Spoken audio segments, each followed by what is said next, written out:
मुख्यमंत्री देवेंद्र फडणवीसांकडून विधानसभेमध्ये जनसुरक्षा विधेयक सादर। विधानसभेमध्ये विधेयक बहुमताने मंजूर। माओवादी संघटना लोकशाही आणि भारताचं संविधानही मानत नाहीत, पण पुढच्या 2 वर्षांमध्ये माओवाद संपुष्टात येईल, फडणवीसांचा दावा। लातूर जिल्ह्यामध्ये शरद पवारांची राष्ट्रवादी आणि प्रहार जनशक्ती पक्षाला मोठं खिंडार। चाकूर अहमदपूर तालुक्यामधल्या जवळपास 150 कार्यकर्त्यांचा आज भाजपमध्ये प्रवेश। प्रवेशासाठी 60 गाड्यांचा ताफा मुंबईच्या दिशेने रवाना। महिला पोलिसाचा विनयभंग केल्याचा भाजप पदाधिकारी कोंढरेंवर आरोप। प्रमोद कोंढरेंनी नवीन सीसीटीव्ही फुटेज समोर आणलं।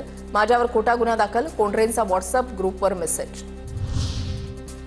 खासदार सुनील तटकरेंच्या 70व्या वाढदिवशी तटकरे कुटुंबाचं मनोमिलन। मोठे बंधू अनिल तटकरे, पुतळ्या अवधूत आणि संदीप तटकरेंची उपस्थिती। 12 वर्षांपासून तटकरे कुटुंबामध्ये असलेला दुरावा सुनील तटकरेंच्या वाढदिवसाच्या निमित्तानं दूर झाला।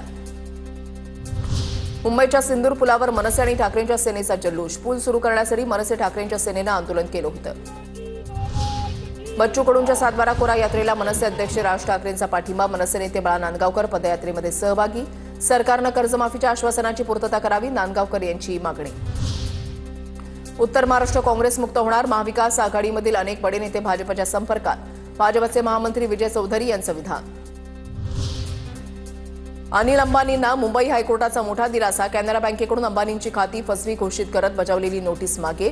बँकेनं याचिका मागे घेतल्यानं सुनावणीची गरज नसल्याचं कोर्टाचं स्पष्टीकरण।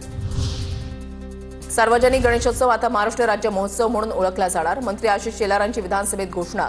सैनिक, सामाजिक उपक्रम, ऑपरेशन सिंदूर सारखे देखावे साकारण्याचाही सल्ला।